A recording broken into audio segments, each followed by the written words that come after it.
Hey everybody, this week on the A-List Mission, we're talking about The Life of Chuck How to Train Your Dragon. and Materialists. And in the second half, it's all things How to Train Your Dragon. Thanks for nothing, you useless reptile.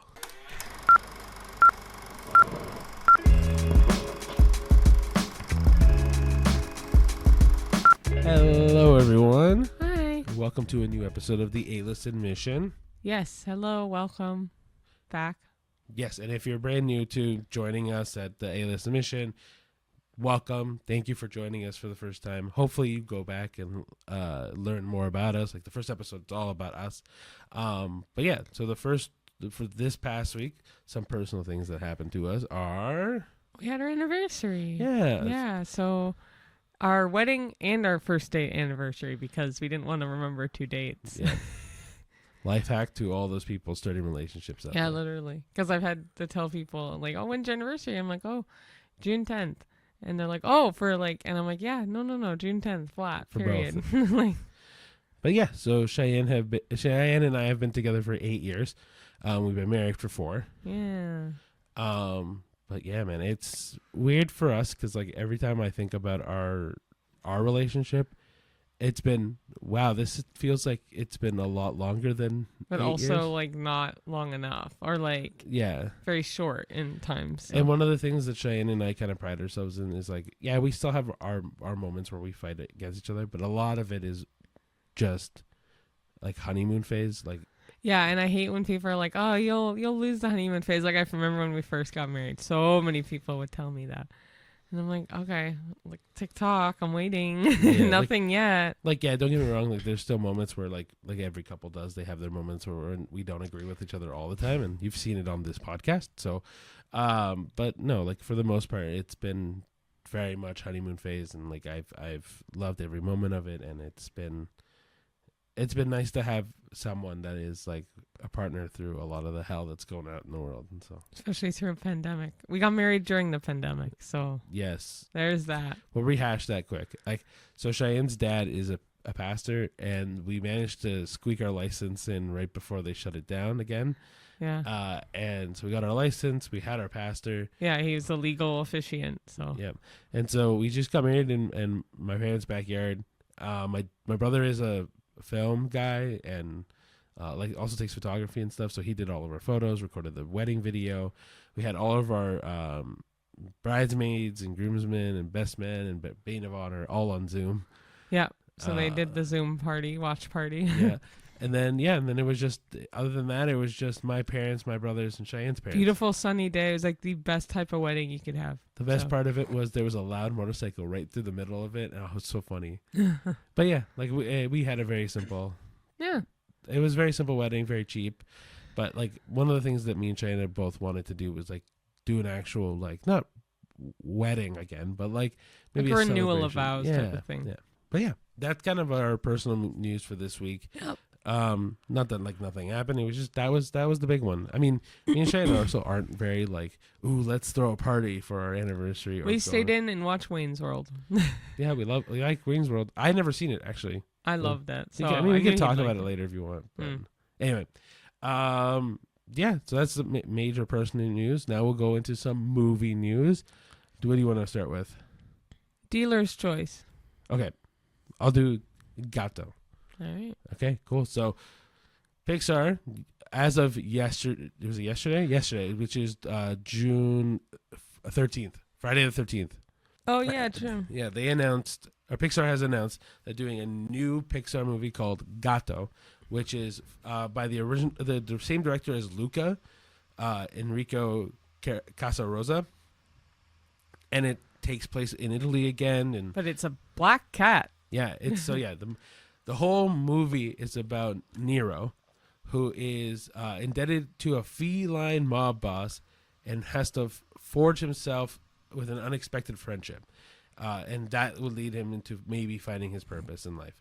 But yeah, I think it's cool because like obviously we really like Luca, and honestly the director did a really good job. I think this movie's going to be interesting, and I like the approach again that Pixar is kind of I think minus one movie really prides itself in doing really original stories. And so I'm excited for it. Like, and the one I quote all the time that I don't like is, well, actually the two that I don't like would be Cars 2 and Lightyear. Mm-hmm. But I think it's going to be really cool to see like a mob boss and mentality kind of movie.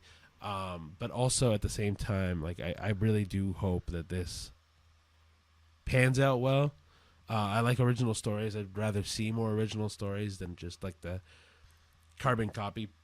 They're also doing a similar trend like the Wild Robot and the Spider-Verse franchise. They're using more 2D hand-painted textures in this movie than earlier. It's more stylized than like earlier Pixar's.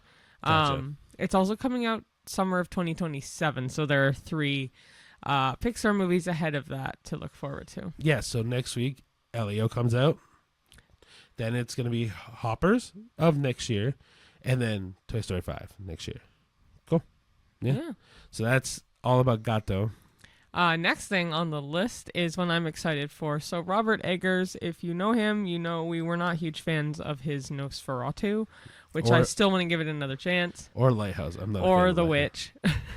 Yeah, we're not a fan of Robert Eggers too much. I've noticed there's a trend with him, so I'm gonna have to rewatch and see because the aesthetics of his movies I love, so I must be missing something. But anyway, he has been casted to write and direct a Christmas Carol movie for Warner Brothers, and right now top of the list to play Ebenezer Scrooge is Willem Dafoe, which I think is perfect. But Willem Dafoe's also been in like the last 4 movies of his. Oh, true, but also he just seems like he gives the aesthetic of a perfect Scrooge for me. I agree. I do agree with that. Yeah, right? That's what I mean. But I've never seen The Lighthouse. I've heard from you it's like it's just full of symbolism. But we've also started the Northman. Have we? Yeah, it's the one with Peter Skarsgård. Oh, yeah. Yeah. And we weren't a fan of that one either. So like I don't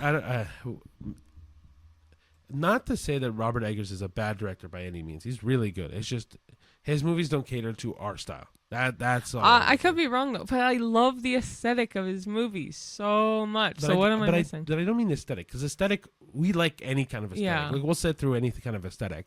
It's the way in which he tells a story is the way that I have an issue with. That's a personal thing. Like I know for me, I can speak for myself more. Like Lighthouse was way too chock full of symbolism. It's the same thing with this Jake Gyllenhaal movie that also did this, and it drove me nuts. What was it? The Jake Gyllenhaal movie? Nocturnal Animals? Was it Nocturnal Animals? Which, no. Also, with Robert Eggers, though, he has 2 movies that he just came out as being part of the crew. I don't know if he's directing or not, but he's going to be doing a medieval werewolf movie called Werewolf, so WERWLF. And he's also going to be making a sequel to Jim Henson's Labyrinth, which I could see him doing too because it's dark fantasy. So I'm curious to see. The Labyrinth one I'm interested in. By the way, the movie that I was thinking about with Jake Gyllenhaal was called Enemy. But it's... Oh, it's weird. Yeah, I have issues with movies that are like just symbolism.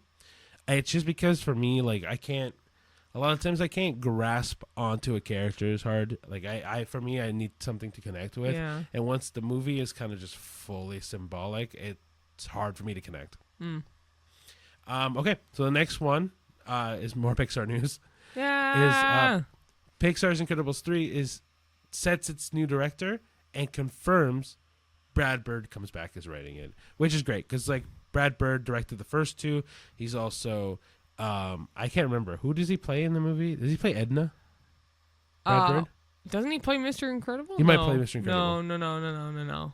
Anyway, while Cheyenne is looking up that for me, yeah, I really like it because Brad Bird has been so incredible in writing these stories, and honestly, in Incredibles 2, as much flack as it gets, I think it does really do a good job. Well, I know that.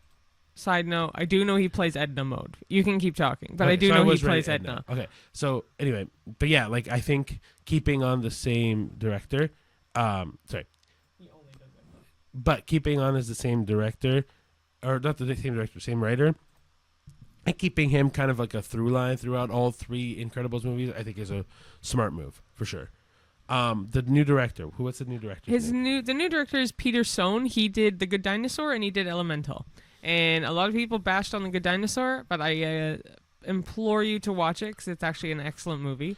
And Elemental, also a great movie. So I'm happy that they got someone who's just as good as Brad Bird, even though Brad Bird is amazing. I mean, and I imagine because Brad Bird is still going to be an integral part of this team, that those two will have a conversation as to kind of co-direct it, not really co-direct it, you know what I mean? Like kind of influence Peter Sohn to go into directions that he thinks his characters would go into, right? Well, Brad Bird also chose Peter Sohn to do it. Perfect. So, that makes it very easy. Because he's a longtime collaborator with him, but he has to essentially carry the torch over. So no, Peter. Then I'm happy that Peter Sohn's doing it. So the reason why Brad Bird isn't coming back is he's just too busy. It's a plain and simple thing. So he's doing his own sci-fi noir called Ray Gun at Skydance, but he is doing 1906, which is a historical epic for Disney. It's been in and out of development for about 20 years now. So wow. He's very busy. Yeah. Do you think, I know the answer is no, but do you think Ray Gun has anything to do with Ray Gun, the breakdancer? Oh, I thought you meant like an actual ray gun. No, that's probably what this means. But I'm like Who's Ray Gun? Ray Gun is the breakdancer from Australia that did the Olympics. Yeah, the one that absolutely. I don't know any names with breakdancing. No, she did. It's a girl. She did. See, that's how much I know. The whole fucking kangaroo thing. The hell? Yeah, you missed it then. No worries, but that's okay. I don't care. Anyway, but yeah. So all in all, good news for Incredibles 3. You got an amazing, already established Disney director doing it. You got Brad Bird coming back to write it and to influence Peter Sohn in any way. Yeah. And then you're going to get your amazing cast of people coming back, most likely. And Peter Sohn is known as Brad Bird's protege, the mentor-protege type vibe. So he's now becoming his own mentor. It's very nice. Good. Okay, right. Last one. You're up. Okay, last one. We do talk about How to Train Your Dragon, the live action, later in our reviews, but for the preview days, so Wednesday and Thursday, it made $11.1 million. So $8.6 million on Thursday. Wow. And $2.5 million from early access Wednesday screenings, which isn't as common too. That's crazy though. Yeah, so in previews alone, it made $11.1 million. It's easily headed for first place over Father's Day weekend especially. They're projecting $75 million, but it may climb higher just based on how it's already hit 11. Yeah, right? It has a 99% audience score on Rotten Tomatoes right now, but critics give it 77. We'll talk about our percentage later, essentially, but yeah, so it's one of the best showings of preview days of the year so far. So, and I mean, this is the first time I think me and Shane have even seen preview numbers like this. Yeah. Like, not like that we've been keeping up, but like the fact that that's a announcement says a lot, because we've always looked up movie news for other movies and stuff, and no one has ever mentioned preview numbers. And so the fact that this is 11 million off of just Wednesday, Thursday is phenomenal for How to Train Your Dragon, I will say. Yeah. Cool. Okay, so that was our movie news, and with that, we'll go right into the movies. So we saw 3, one double feature and one not double feature day. Yeah. First one we saw was The Life of Chuck. Then we saw the obvious How to Train Your Dragon live action. And the last one was Materialists. So we saw a weird variety of movies, very different from each other. All decent movies. Like I don't want to. Oh yeah. Like I don't even. I'm yeah. Like this week, I would say is probably one of the strongest weeks for movies. That's not going into our review at all. It's just kind of like honestly, truly, like this is a good week for movies. Yeah. No, it was good. Cool. So without further ado, I would love to talk about the first movie we saw. Go for it. Which is The Life of Chuck. Ooh. The director is Mike Flanagan. So it's told in 3 interconnected acts, played in reverse. The Life of Chuck explores the mysterious emotional journey of Chuck Krantz, a seemingly ordinary man whose life unfolds through surreal and intimate moments that blur the lines between reality, memory, and imagination. Adapted from a Stephen King short story, the film is a poignant reflection on life, legacy, and the beauty found in fleeting moments. And talk about cast for this movie. It stars Tom Hiddleston as Chuck Krantz, Mark Hamill as Albie, who is Chuck's grandfather. Karen, is it Gillan? Karen Gillan. Yep. It is Karen Gillan as Carol. Jacob Tremblay as young Chuck. Chiwetel Ejiofor as the narrator. And then Mia Sarah as Chuck's grandmother. Yeah, we couldn't remember her name. Yeah. But I will say, there's like 4 actors that play Chuck in different levels of his life. Exactly. And it's crazy to see Jacob Tremblay in He's the so age much he is older. now. He's 18. So Cheyenne and I, because we've gone to movies so much in the last like 5-10 years, 8 years together, dude, we've seen Chuck, oh my gosh, Jacob grow, and it's weird. No, but there's a Chuck that's around like 12, and then there's a Chuck that's around like 17. And I thought the whole time that Jacob was the 12-year-old, and then he looked it up later and like, nope, he's the 18-year-old now. And I told Cheyenne when we were watching the movie, I'm like, you're like, whoa, Jacob, I thought it's Jacob Tremblay. He's so cute as the young one. I'm like, he's not the young one. Yeah. Cheyenne's like, what do you mean he's not? Of course he's the young one. And we looked it up, and yeah, it was just the older one. And I'm like, but I forgot just how much he aged. It's crazy. Man, well, because he goodness. hadn't hit puberty when he was like in his prime, right? So Prime for a 12-year-old. exactly. No, I think this He's could actually been in quite a lot of notable things for being so young. So I will say, I think he'll have a amazing future. oh yeah, I mean he already did a great job in this. Which this movie I absolutely loved. I think it was brilliant. It was amazing. It was all the things I wanted it to be. Even though I went in thinking, oh, I'm probably not going to like this. Amazing. Yeah. I have no other words. This is in my top 3 favorites for the year, hands down. Right now, my top 3 only has 2 slots filled, so I don't know my third one of the top 3. I made fun of Cheyenne told me this yesterday. She goes, this is my top 3. I'm like, okay, what's your top 3? And she goes, Better Man, this movie. Not in this order. No, Better Man, this movie, and I don't know the third one. So I'm like, so this one's in your top 2. Yeah, but I there is a third, anyway. Regardless, we'll figure it out. Anyway, It's brilliant. I mean, Cheyenne kind of said it all. This movie is just it's so beautiful. Like, first off, telling a story in reverse acts was a great idea. I think it really sets the tone for this movie. And for those that don't understand, like, the reverse 3-act thing, is you're literally watching, and it tells you on the screen, Act 3 first, then Act 2, and then Act 1. And by doing that, it tells the story in a very unique way, and it ties it into a beautiful bow at the end. Like, truly without spoiling it, Cheyenne were like pointing things out in the last act that have to do with the third act that like blend so well together. Oh, dude, it was brilliant. And the casting's amazing. Oh, absolutely. But the biggest thing for me was kind of like the thing that this movie teaches you is beyond words can describe. Like, it's the fact that like how kind of like how the synopsis told us, like, life is so precious in those like fleeting moments, and how you can really grab from those, and like how to set yourself in the world around you, and how to find yourself in that, and the blending of different mentalities to have a self-serving view. It was so beautiful. It was so well told that, like, I honestly, like Cheyenne says, this is in her top 3. Like, this is easily in my top. I'm gonna say top 10, but like that's really discrediting this movie. Like, I really do think this might be one of the top 2 for this year as well. Yeah, rating wise, this is a 9.5 for me. Yeah, 9.5.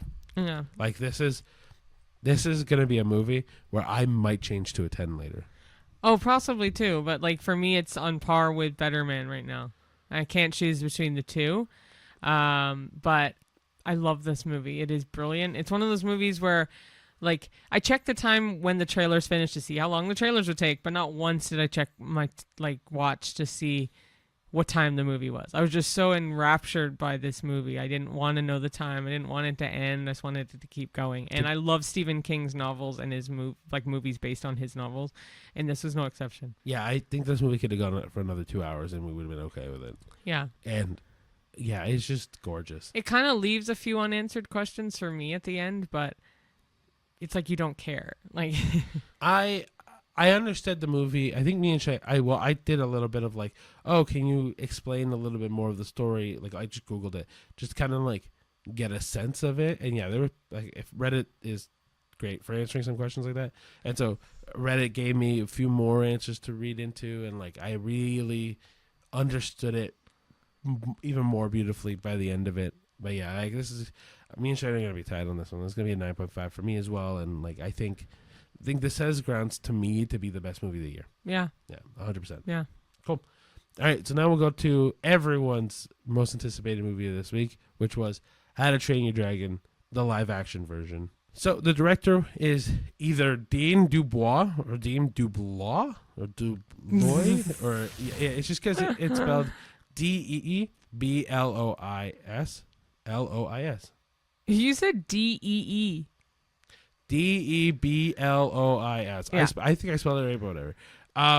You'll hear it later. It's either going to be so I think the L is probably on the silent side and go Dubois. Yeah. But he's Canadian, so maybe it's Quebec French last name. Yep. Anyway, as the story goes, it's set on the rugged Isle of Berk. Vikings have long hunted dragons until Hiccup, horrendous haddock. Oh wow, I didn't know his name. yeah. That's cool. Okay. I didn't know his name. So Hiccup, horrendous haddock III, an inventive and thoughtful teen, downed a rare night fury. Instead of slaying it, he befriends the creature and names it Toothless, igniting a revolutionary bond.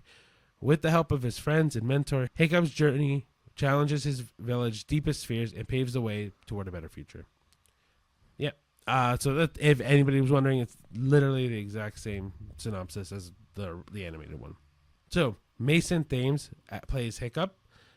Nico Parker plays Astrid Hofferson. Gerard Butler plays Stoic the Vast.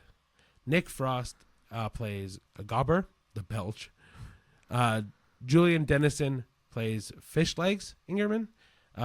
Gabriel Howell plays Snoutlout Jorgensen. Snotlout.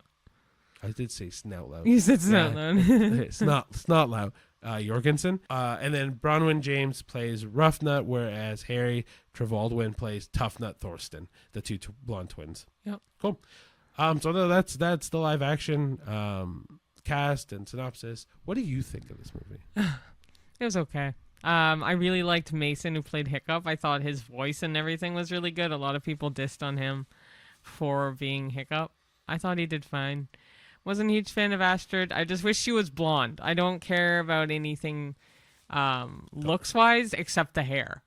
Just keep the hair blonde and I'd be happy. Because they're Vikings, so I just assume, that style or that civilization, keep it to what the movie has, the original. I don't know.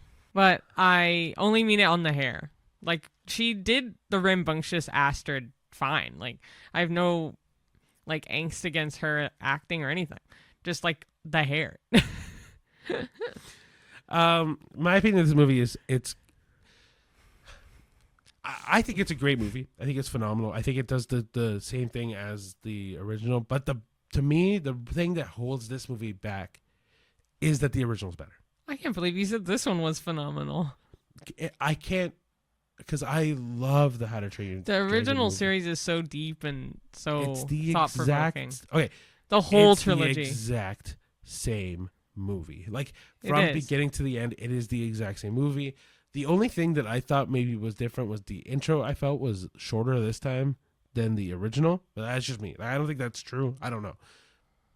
Truthfully, it's the exact same movie, and if I had to rate it the same as the original, like if I went How to Train Your Dragon 1, the animated version, then this one, they're the same. I can't say one is better than the other. I have my opinions on certain things about it, but it has nothing to do with the actual story. Like, the story itself is the exact same. So they're both phenomenal movies. They both set the tone very well. If they do the whole trilogy live action, which I'm expecting them to do anyway, especially with the numbers that they raked in on previews. Yeah. I think I gotta be honest. Like, this movie was phenomenal. It does the same. It's the same story. It is the same story. My things with this movie that stray from the animated movie is that Cheyenne likes Hiccup. I think Hiccup looks way too much like a model in this one. And nothing against. Look, Mason Thames is going to have a brilliant future in acting in whatever he does, and I think he did a great job as Hiccup. My issue is, one, he looks like a model. Hiccup looks like a dweeb in the first animated movie, right? And he grows into a good-looking guy by the third movie. But at the beginning, he looks like a dweeb. I guess so. Right? Looks-wise, I guess, yeah. Right. His voice is pretty close. His voice, I'll give him. 100%. His voice, I'll give him. It was really nice to see Gerard Butler come back. Yes, he was the one person I was like really happy to see back. And Nick Frost does a beautiful job replacing Craig Ferguson. What was the other thing I had issues with? Oh, Toothless. This has no shot on. Sorry. This has no reflection on anybody that did the CGI for this. Toothless looks cuter animated. Yeah. Like, he looks more huggable, lovable, cuddlier. Big eyes. Like, right? It's just I think Toothless is still great in this one. But yeah, it was weird because I'm like literally watching the animated movie. It is the animated movie. It's just so weird. Right? So if you've seen the animated movie and we're hoping that something different was going to come from this, don't. No. Like, don't. It's the same movie. It's just retold. Like, and as much as like, and like, a part of me is, while watching this movie, was like, I kind of wish they did something different. But at the same time, and a lot of people are saying this online too, like, don't fix what's not broken, right? Yeah, and we always say that too. So why are we like, oh, I kind of wish it was a little different. I think at the end of the day, like, for example, the people have a lot of criticisms of the fact that we both like Lilo and Stitch. Yeah. Right? Because Lilo and Stitch is the other live action movie remake of this year. They decided to change some things. And people are hating the change. I think, honestly, like, some change is good, not all change is good, right? Like, for me, giving Nani a life where she can become her own thing and not worry about Lilo and not worry about Stitch serves that character so much more than the original, right? But at the same time, yeah, you know what? People are like, oh, that kills the Ohana mentality. And I get that. But the thing is like, the character just feels stuck after. Yeah. Like, she can barely afford anything in the original, and on top of that, now she has to deal with a pet and Lilo. And yeah, CPS comes by and tries to break that up in the original, but the aliens save her. Yeah. And this one, no alien is going to save her. CPS was still coming. Yeah. And so the fact that the neighbors were able to stand up and do it was phenomenal. Again, like, a lot of people are like, oh, well, why did we go through this whole movie when this could have been solved in the first 10 minutes? It's because it's a fucking story. Like, things have to go through its own curve. In this movie, it's the exact same. Like, but in the same wavelength, there wasn't much need to fix anything in this movie, right? There was something to fix in the original Lilo and Stitch, so they tried to fix it. People don't like it, whatever. This, what was there to fix? Yeah. Right? All the characters were fleshed out beautifully. All the dinosaurs, oh my gosh, all the dragons are the same. They act the same. They're all very personal. They all have their own personalities, and you can see that in this movie. The big dragon at the end of the movie. This is not spoiling anything because we're going to talk about How to Train Your Dragon in the second half, and if you've seen the original, you've seen this.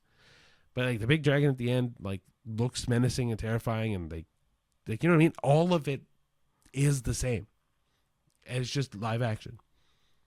Some people are like, oh, live action, maybe you get the real sense of dread. To me, it felt the same. Okay.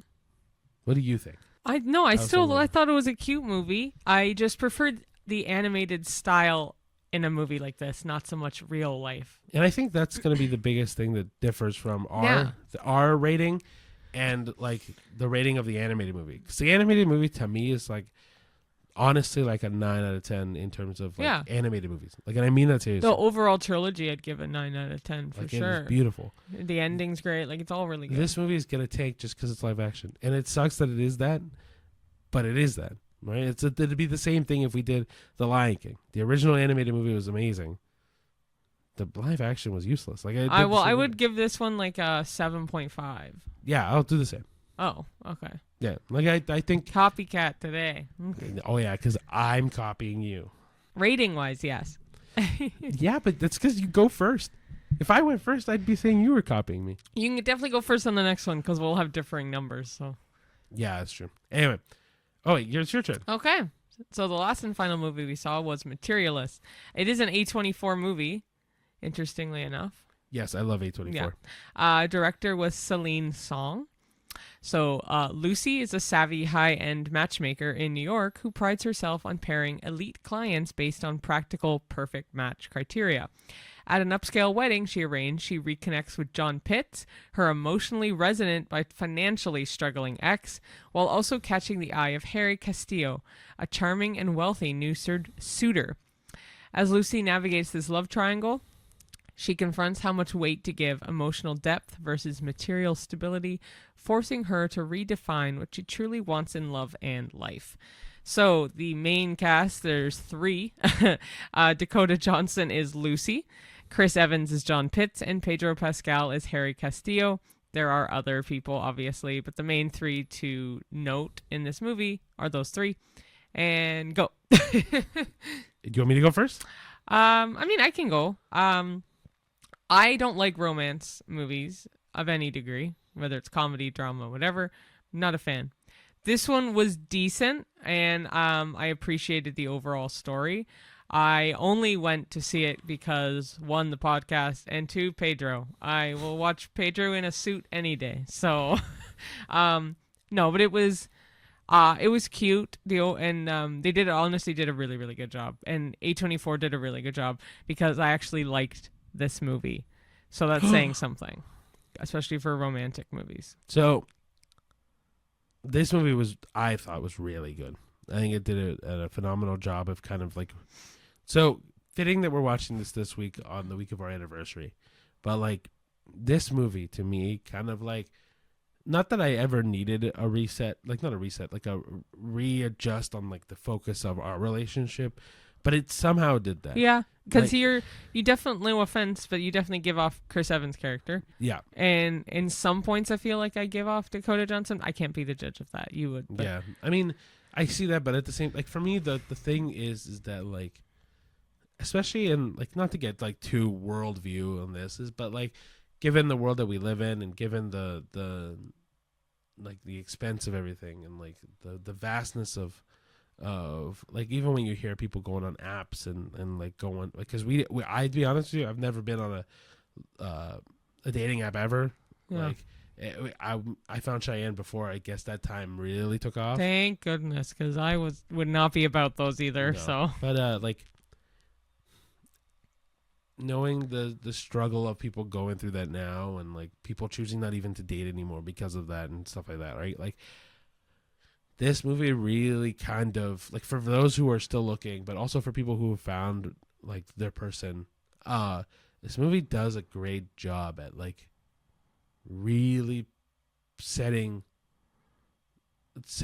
a value on either one. It's a good movie, man. Like I think this movie does a good job at like people who have found love, like know why they found love, and then people who are with somebody now that they're not sure about. This movie kind of sets forward what is important in life and how to approach life, and what are you looking for, or like are your criteria crazy expectations to set on people, or is it, and why is it all just material shit? Like, are we looking at someone that is 6'5" and going, yeah, they're immediately better than someone that's 5'11"? Are we looking at somebody that is like, oh, they have the new fucking Jordan shoe, or are they running? Who's that? Like, I'm not. I thought that was a person's name, Jordan Shoe. No, I'm like, are they wearing the new Jordan shoe, or are they Oh. wearing like an old pair of Converse? Like, you know what I mean? Like that kind of conversation some people take a lot from, and then some people don't give a shit about. So it's like this movie does a good job at kind of putting both on a spotlight on both, and you making that decision. Yeah, going back to your thing about 6'5", 5'11", because people see us sitting, so we're all basically the same height. So I'm 5'9", he's 5'8 3/4. Like, don't even give me that. I'm 5'8". Let's just say I'm 5'8". Yeah, he's an inch shorter than me, but with his really tall hair, you'd never notice. True, that is fair. Yeah, but at least for me, on a woman's perspective, height never really was a crazy thing for me because I was already tall. So I didn't really care if a man would have been 5'7" or 6'2". Like, I didn't really care because I was kind of in the ballpark of both heights and it didn't matter. Yeah, but I've met people that are taller. Like, I have women that are 6 feet tall that want a man that's taller. So yeah. Like, oh, I need to be with someone that is 6'11" or 6'5", 6'11", like in that, like a lot higher. So a basketball player. Sure, but like, that's what people want, right? Like, and I don't blame people for wanting what they want, or like setting their expectations lower. It's just at the end of the day, what are you looking for, right? Yeah, and also like in this movie, Pedro checks all the boxes off. Without spoiling too much, we're gonna leave it at that. Yeah, at face value, he checks all the boxes off because she's a matchmaker, remember? So her perfect match criteria. He's very handsome in this movie. I will say he is very attractive. But I think he's both of our celebrity crush is Pedro Pascal. I will say, like, Chris Evans also looks really attractive in this. Cheyenne thinks he's not as attractive. I don't think he's as attractive. In this, I thought he was cute. But I really, no offense to him, I know he's from Boston. I don't like his accent or his voice in general. It just sounds a little too gritty. And I don't mind husky voices. I don't know. Something always has been a little off with Chris Evans for me. Great actor. Obviously, Captain America, he was brilliant. So like, I think Captain America is what swayed you against. Probably, because it's so Boston accent. But like, Again, saw this movie because of Pedro Pascal. He didn't disappoint in terms of he's just a pretty person. He's also a phenomenal actor. I know. I know that. I didn't want to go too much into his character, but he's a brilliant actor. Job. And outside of acting, he just seems like a really funny guy, like very chill. Just, yeah, I don't know. What would you give this then? I have a number in my head, I think. We were talking about this in the car because he loved this movie. I did really like. He cried when he got to the car. Yeah, I did. I'm not ashamed to say that I cry at emotional movies. But again, Chris Evans is an emotionally resonant. Yes, I'm not arguing that. No, I know. I think this movie deserves either a 7.5 or an 8. Oh, okay. So we are going to do the same. I was going to say an 8. Yeah, I'm not saying this is a 9. The way you talked yesterday, I think it was really good. I think it was really like affirming. I think there's still things of this movie that are like a little boring. So I'll give it an 8 because I gave How to Train a 7.5, and I think this is just a little bit better. Okay, we'll do 8. But and also I will say, going into this, I only really saw Dakota Johnson in Madam Web, which is not the best thing to see her in. No. I didn't need to see the 50 Shades series to get the gist of her because I don't think that's fair to her to base her acting off of those movies. I think that's fair. I think that's a good assessment. Right. And I thought she did great in this. I thought she actually did really, really good. I loved her her fashion sense, her aesthetic, the way her mannerisms. I thought she did a really good job. So credit to Dakota Johnson because going into this I wasn't like a huge fan, but I didn't know her enough to be a good judge of that. So I will join you on that though. Like Dakota Johnson, before this movie, I honestly thought she was not that great of an actress. Well, she even makes light of Madam Web now too. So well, I mean, Madam Web was a trash dumpster fire that can burn in hell forever. Like it's a terrible movie, and I mean that seriously. It is awful. But like this movie, honestly, justified how Dakota Johnson acts and like her presence in life and everything. Like honestly, I thought she was kind of this like stuck up kind of person, especially after like Madam Web and everything. I was like, you can't act. But this movie kind of was like, okay, I'm wrong. Clearly, I'm wrong. You can act very well. Yeah, and if you are a fan of romance movies, this is great because it has some comedy, sure, but it's not a rom-com. It's more of a romance drama, and it's not boring or sad or anything like that. Like it has its sad moments, sure, but overall, it's a really strong movie about life and love. I think it's really, really well done. I agree. Yeah. Apparently, though, Celine Song is like a famous writer for love movies. Really? Me and Cheyenne had known nothing about this. The only reason why I even bring it up is because when we finished the movie, there were people behind us talking about Celine Song. Oh, really? Yeah. Oh, I didn't even catch that. And I'm like, oh, I don't know who this is, but okay. Well, let's see. Oh, she's done 2 movies. So After doing a little bit of digging. yes. The 2 people that he heard in the background are full of bullshit because she's only done 2 movies. Well, one movie. This is her second movie. Her directorial debut was for Past Lives, and that only came out in 2023. So this is her second movie, but she was the writer and director and the producer of this movie. So good on her. But yeah, we should mention this is the second Canadian. Director. Sort of, yes. She's born in South Korea, but her citizenship is Canadian, and she actually went to a very famous university in Ontario. Hey, I'm gonna take her as Canadian. She's a Canadian citizen. She's Canadian to me. Yeah. Okay. Yeah, perfect. But yeah, I don't actually know where the other director's from anyway, so I can't say anything. Oh, Dean. Yeah. I'm not saying so Dean is based on the last name. We are assuming he's from Quebec. But regardless, he's Canadian. I'll take him as Canadian. He is. He is from Quebec, so yes. Okay, so because I know he's also the director from the animated movies, man, phenomenal director. I'm really happy he's back doing the live action ones. I didn't realize he was in. Okay, well anyway, we're way off the beaten path. Materialists, I really liked overall, and I thought the director did a great job. Altogether, if we are going to recommend one movie though, The Life of Chuck. The Life of Chuck. You know my thing with tattoos, and if a movie is that much of a favorite for me, I must get tatted. Tyler, we're talking to you. Yeah, because with Lisa Frankenstein, I saw it once, knew exactly I wanted a tattoo. Saw it a second time, I believe it was the next day, or the couple days after, not even. And then I have one on my forearm. So, but I will say, so if you're looking for a movie for yourself, The Life of Chuck is what our recommendation is. And then looking for one for kids, How to Train Your Dragon does no wrong.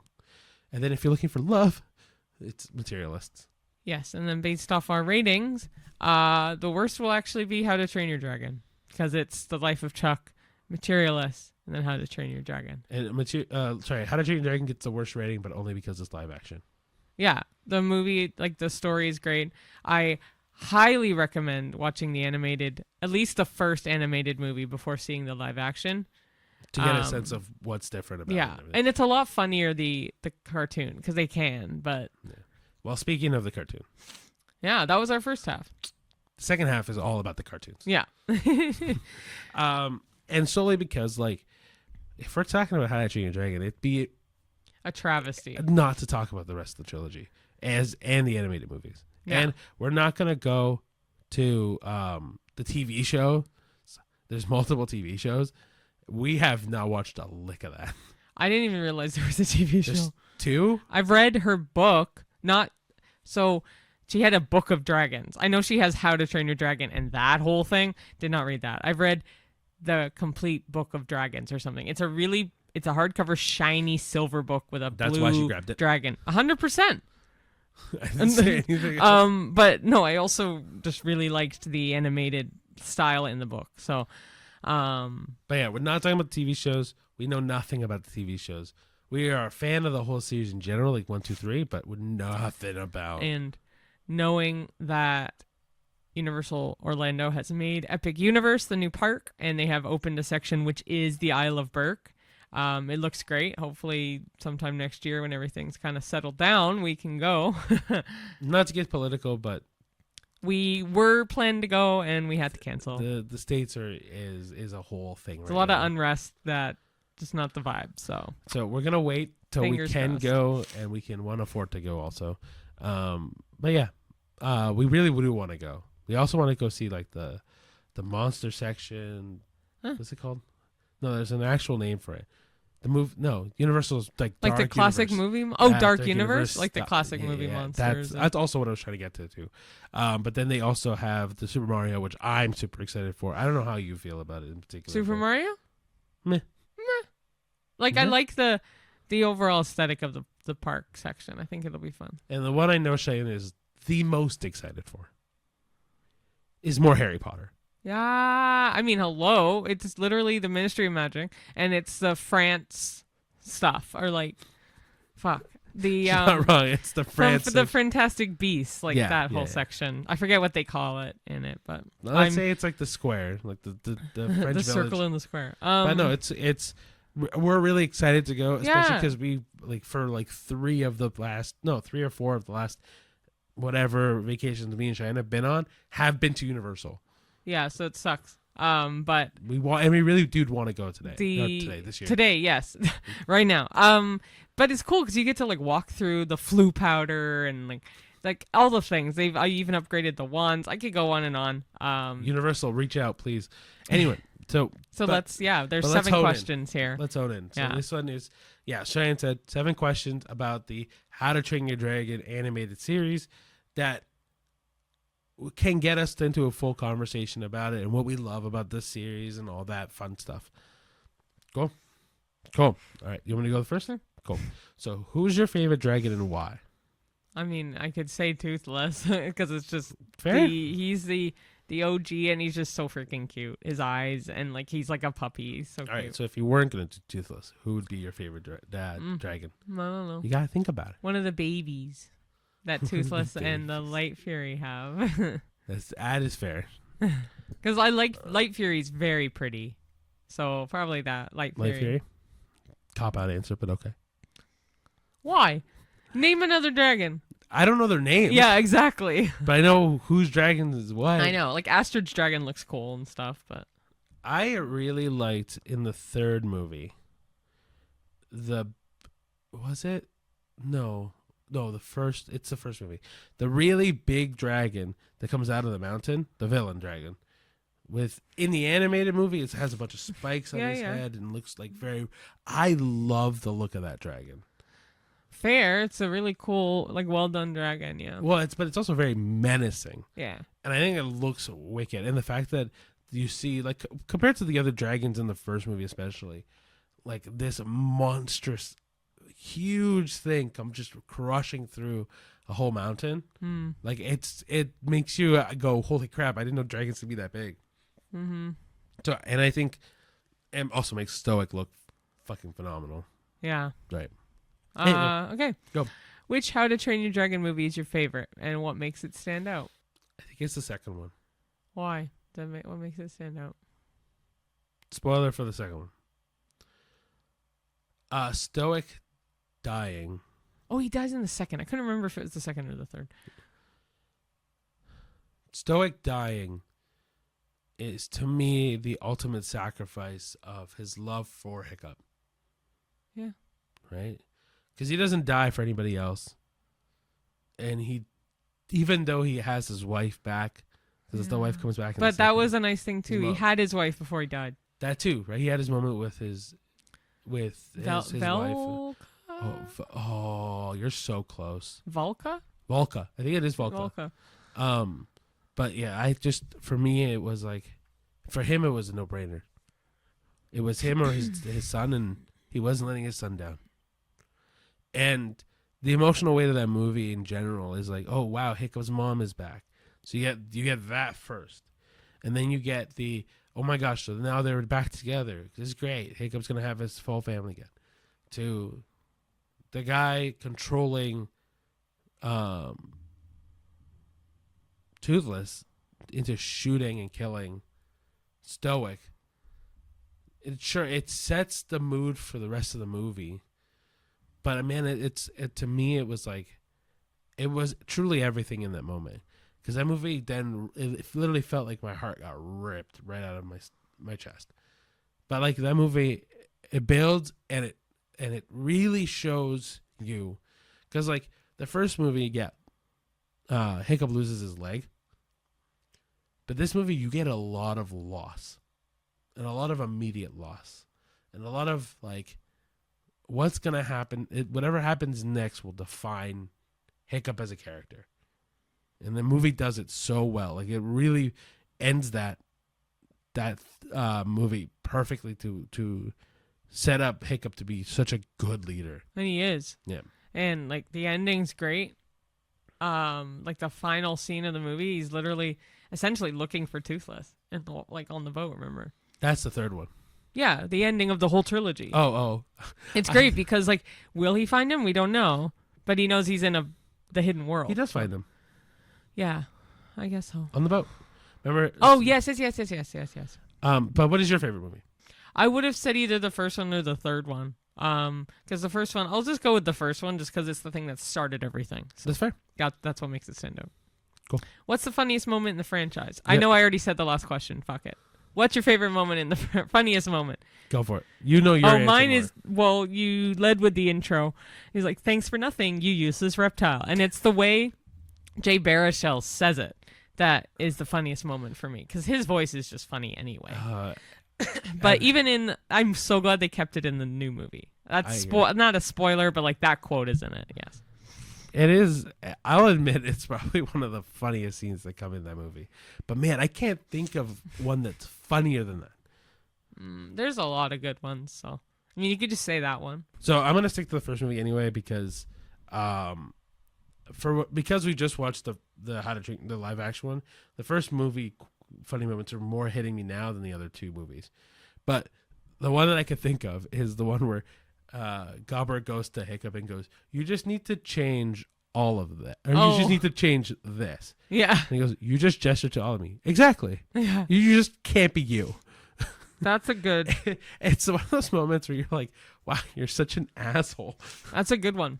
That's a really good one. Yeah, I don't know. I like the other one was like, it's the other moment that's the same as that one is when Gobber goes to Hiccup. That he goes, it's not. He doesn't hate your exterior. It's just the interior he can't stand. Who does he say that to? Sorry. Same thing. Gobber to Hiccup. Oh. And it's one of those moments where you're like, Gobber just doesn't know what to say to Hiccup. So funny. I would say like if this question was who's the funniest character, yeah, Gobber wins hands down. Yeah. Gobber or the kid. Yeah, I was gonna say the kid who always hits on Astrid. Yeah, what's his name? I don't know. Is it? It's not Snoutlout. No. I think it isn't Snoutlout. It is Snoutlout. It is for 100% sure. It is. Okay. Yeah, 100% it is Snoutlout. But yeah, anyway, like Snotlout, by the way. I know I keep saying Snoutlout because it rhymes, but Snotlout I think he's also funny, but in other ways. Yeah. Cool. All right, I'll read the next question because you read two in a row.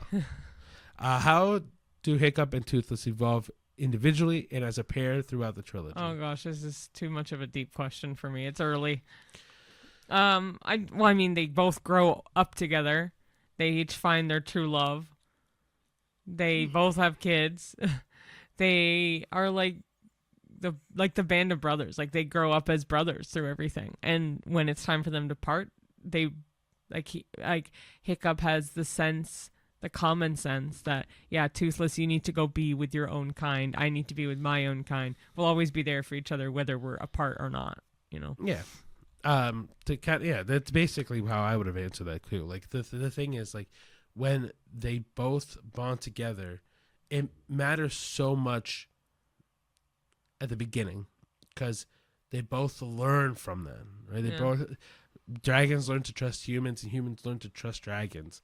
Yeah. And then from there, you get to see this relationship start, but truly go from learning lost together to going to learn how to be a leader together, to learning how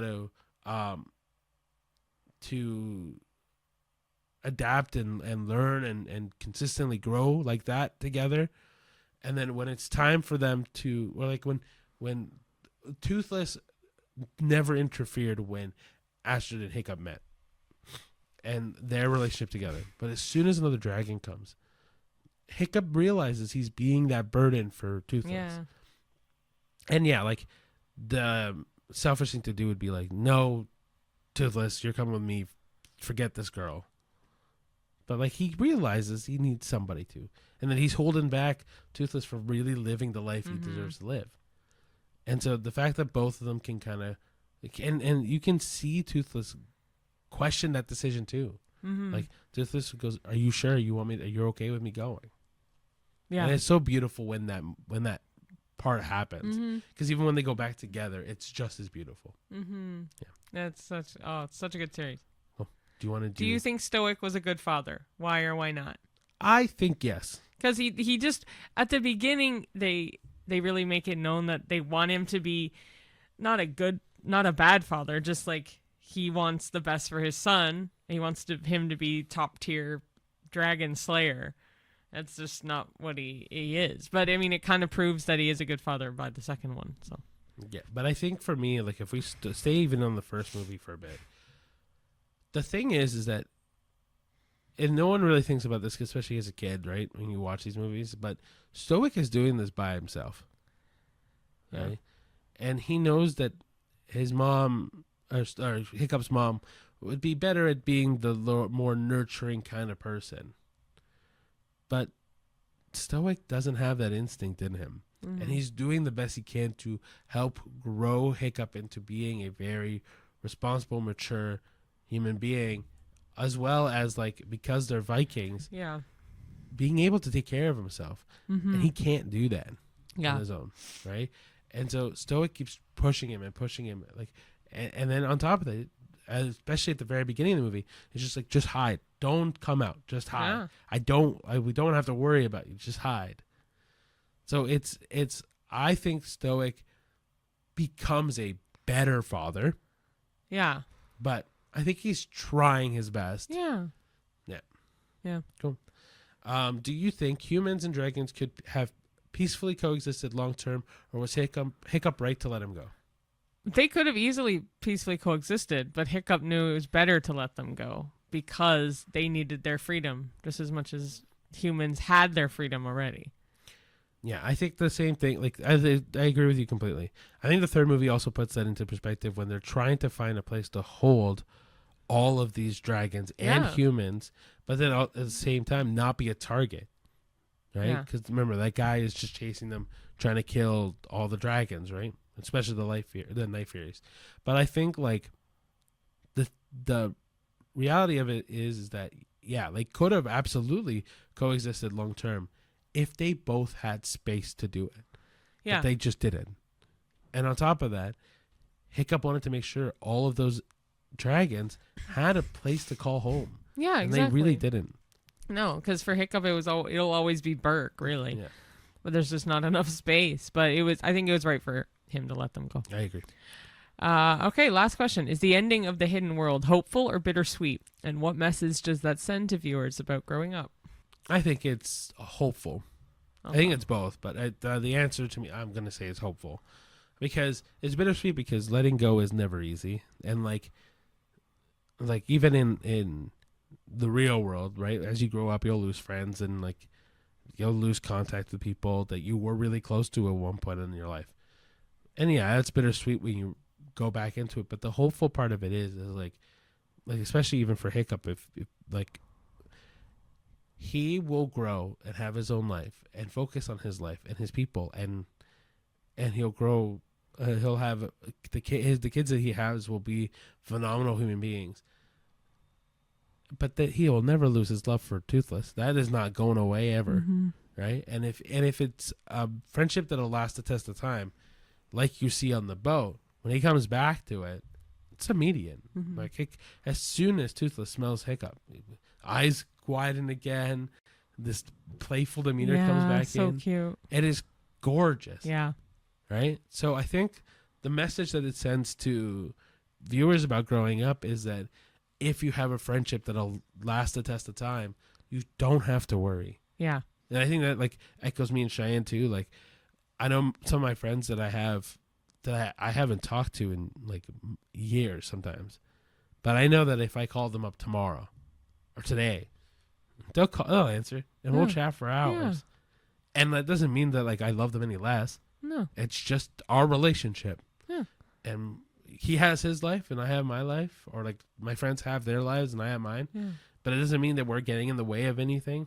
And like when we reconnect, it's amazing. That's so true. Yeah. What do you think? What? Is the ending hopeful or bittersweet? Yes. Both. No, I agree with you completely. Because I have the same thing. Like, there's a couple friends I have that, yeah, don't see them often at all. But we, like, even if we text every day or whatever. With girls, I know it's a little different. But I know they're still there. And they still look out. We still look out for each other. So it is definitely bittersweet, don't get me wrong. But it definitely feels hopeful. And it's just a brilliantly done trilogy. Yeah, at the end of it, guys, this probably didn't go into as in-depth the How to Train Your Dragon universe as we could have gone into. But I do really want all of you to... The main thing to take away from this is these movies are phenomenal. Mm-hmm. And they deserve the audience that it's gotten and more. Like, the one thing I do love about the How to Train Your Dragon live-action movie that is out now is it brings back the old animated movies to, like, people to revisit, right? Mm-hmm. Like, it's one of the movies... So me and Shane buy hard copy movies of the movies that we never want to lose, never want to forget. Yeah. And this is on that list. Yeah. Right. Same with, like, Lord of the Rings and Shrek, Harry Potter. Like, there's a lot of movies that we've collected. Jaws, we have, like, I think we have the whole Jaws collection too. Mm-hmm. But yeah, anyway, like, if we recommended any animated movie, like, along with Shrek, How to Train Your Dragon is just perfection from movie 1 to movie 3. Yeah. Like, it's to me, and I've said this before on this podcast too, is probably my favorite animated trilogy of all time. Yeah. Yeah, and then it's gonna take a lot to change that. Yeah, we talked about that because I kept saying Shrek. Well, you kept saying there's a lot of movies that go past 3, so it's not really a fair assessment. Yeah. But I think if we take the first 3 movies of any other movie series, Kung Fu Panda, yeah. like even Kung Fu Panda, I think the first 3 movies in Kung Fu Panda versus How to Train Your Dragon, How to Train Your Dragon kills it. Yeah. Yeah. Anyway, we've gone on long enough on this podcast. So we'll start wrapping up now. So thank you, everybody, for watching. If you want to follow us on anything else, we have a Twitter, we have a Facebook, we have an Instagram, we have obviously YouTube, Spotify, X, Threads, Letterboxd. If you want to follow us on the podcasting platforms, we're on Spotify, we're on YouTube, has their podcast stuff, but we're on Apple Podcasts as well, or wherever you get your podcasts, as much as I can put it on. If you only want to follow us for short form content, totally understand. TikTok, Instagram, YouTube have their version of it. Mm-hmm. Yeah, and then like Cheyenne said about our letterbox, we review all of our movies that we've seen, which is on track to going to 150 movies this year. Yeah, it's all going to be on Letterboxd with our modified review on there. Yeah, what else do we have to say? Well, just thank you for listening and liking, commenting, subscribing. Hit the rate us 5 notification stars. bell. Yeah. All that good stuff. Or rate us whatever star you want. Just let us know in the comments why. Yeah, and leave us feedback if you like it or don't like it. Thanks for listening or looking anyway. Yeah. And until next time, we'll see you at the movies. We'll see you there. Bye. Bye.